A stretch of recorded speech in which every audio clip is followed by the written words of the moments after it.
इस शिवलिंग का स्मरण हम करेंगे।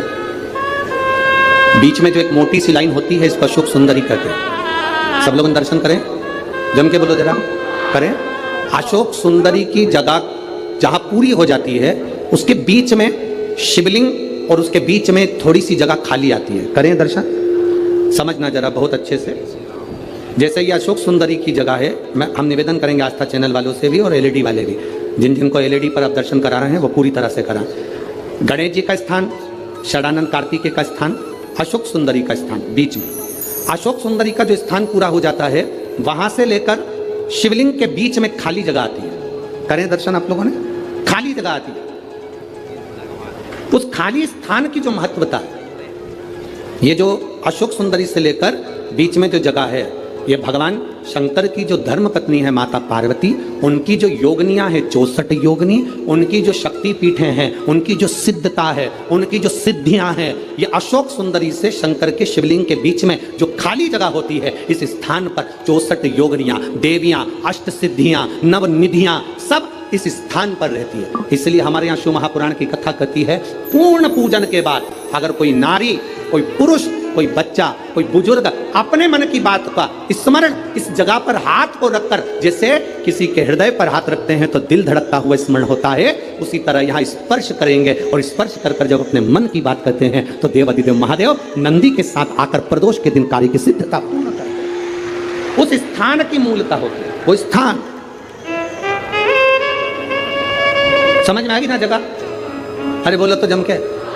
नहीं समझ में आई हो तो एक बार फिर वापिस समझ लीजिए, फिर समझ।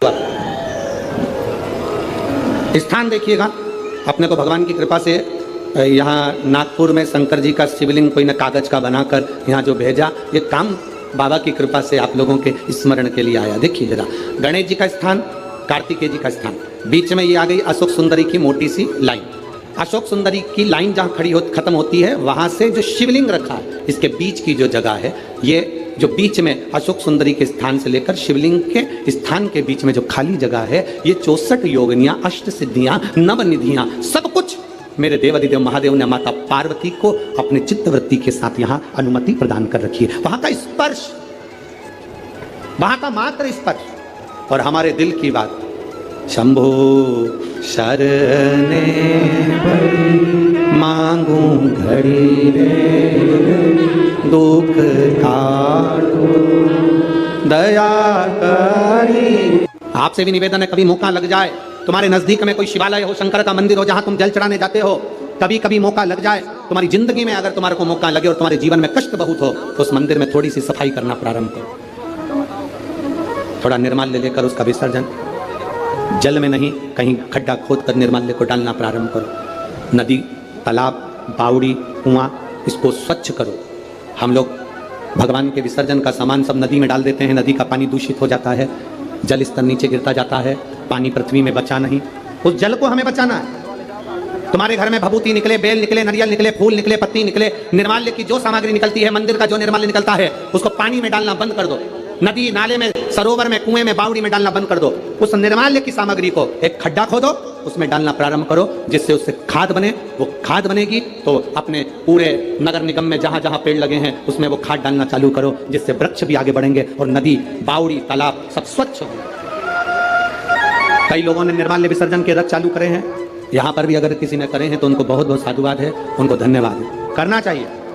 निर्माल्य मंदिर का चढ़ा हुआ फूल पत्ती है, सब पानी में नहीं डालना चाहिए, उसको एक खड्डे में डालो, जिससे नदी शुद्ध हो, तालाब शुद्ध हो, बावड़ी शुद्ध हो, जल स्तर बढ़े। पानी कम हो रहा है, पृथ्वी सूखी हो रही है, जल को बढ़ाना हमारा कार्य है। जल है तो कल है, जल नहीं होगा तो हमारा कल भी नहीं होगा। तो जल को सुरक्षित रखना हमारी जगह, पानी को सुरक्षित रखना। शिव कथा कह रही है नमोची ने कि शिव को लोग पहचानते नहीं है, शंकर को लोग जानते नहीं है। लोगों ने बहुत चमक दमक में मेरे भोलेनाथ को नीचे दबा दिया था।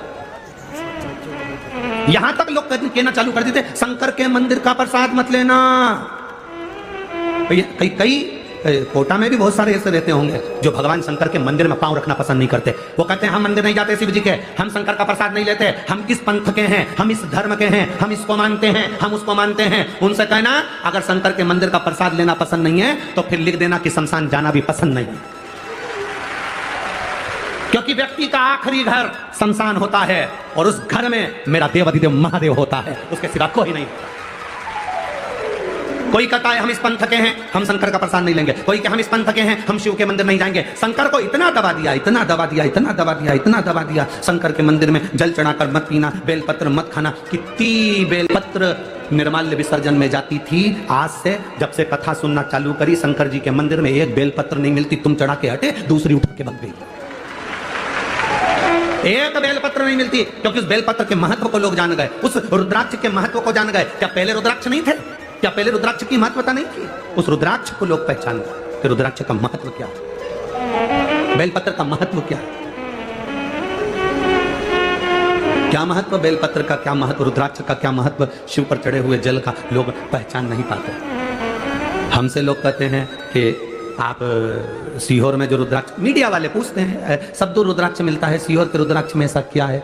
हमने कहा कभी लेकर आना, जब तुम्हारे घर में कोई तकलीफ हो, कष्ट हो, या कोई एग्जाम के लिए जाओ, या कोई तुम्हारे यहाँ किसी चीज के लिए जाओ, तो उस सीहोर का रुद्राक्ष, सीहोर से बाहर हम कभी किसी को देने के लिए नहीं भेजते। सीहोर का रुद्राक्ष केवल सीहोर से ही मिलता है और लाइन लगा कर मिलता है। आप कभी जाना, कंकर शंकर की भूमि पर खड़े होना और खड़े होकर कंकर शंकर की पूजन कर एक रुद्राक्ष लेकर आना और उस रुद्राक्ष को बड़ी से बड़ी बीमारी में भी तांबे के कलश में पानी डालकर उसको गला देना। रात भर सुबेरे देवाधिदेव महादेव को, कुंदकेश्वर महादेव का नाम लेकर जल चढ़ा देना, उस पानी का आचमन करना प्रारंभ करना। अगर किसी का डायलिसिस भी चल रहा हो तो 2 बूंद पानी भी उसने प्रतिदिन बाबा को चढ़ाकर अगर पिया है तो उसका फल क्या होता है ये उसको मालूम पड़ेगा कि उसका फल क्या है। रुद्राक्ष की महत्वता क्या है?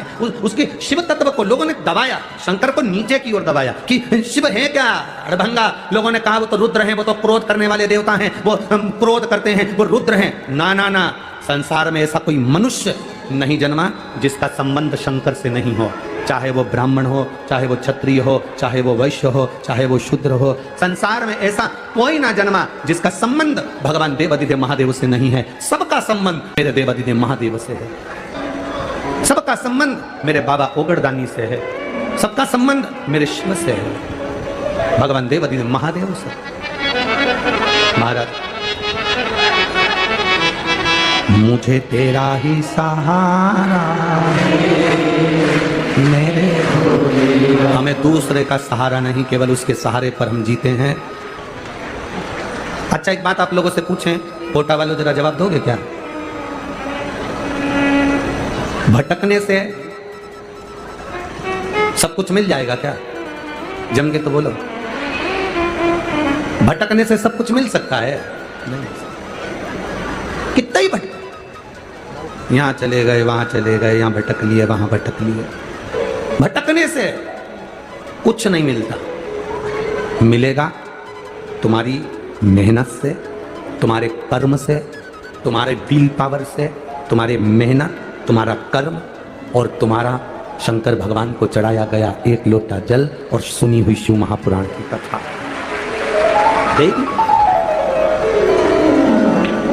भजन का बल बढ़ाओ, अपनी मेहनत को बढ़ाओ। अरे गुरुजी, हमने वो क्या बोलते हैं उसकी किराना की दुकान डाली थी, चली नहीं, तो फिर हमने किसी से पूछा तो उन्होंने कहा तेरे भाग्य में किराना की दुकान कभी नहीं चलेगी, इसलिए तू दुकान बदल। फिर हमने केमिस्ट की दुकान डाली, चली। अरे गुरुजी 6 महीना इंतजार करा, केमिस्ट की भी नहीं चली, बिल्कुल बाजार में हमारी दुकान है पर चल नहीं रही। फिर क्या करा, हमारे एक रिश्तेदार हैं, उन्होंने किसी से पूछा था तो उन्होंने कहा कि इसके भाग्य में केमिस्ट की दुकान नहीं चलेगी। फिर किसी ने कहा कपड़े की डालो, तो हमने कपड़े की डाली, गुरुजी चल गई। अरे गुरुजी कहाँ चल गई, बाद में बंद करना पड़ी। फिर किसी ने कहा सैनिटरी की दुकान डालो, सैनिटरी आइटम की, तो हमने वो डाली, नीचे। अब गुरुजी आप बताओ हम क्या डालें? हमने कहा तुम एक लोटा जल डालो। अब आप बताओ हम क्या डालें? अब कौन समझाए ऐसे व्यक्ति को कि तूने कपड़े की बदल ली, किराने की बदल ली, केमिस्ट की बदल ली, तूने सैनिटरी की बदल ली। हमारा शिव महापुराण की कथा कहती है, एक बार भगवान शंकर ने गणेश जी और कार्तिकेय दोनों से कहा जाओ जाओ, मुझे प्यास लगी है, कुआं खोदो, पानी लेकर आओ, जाओ।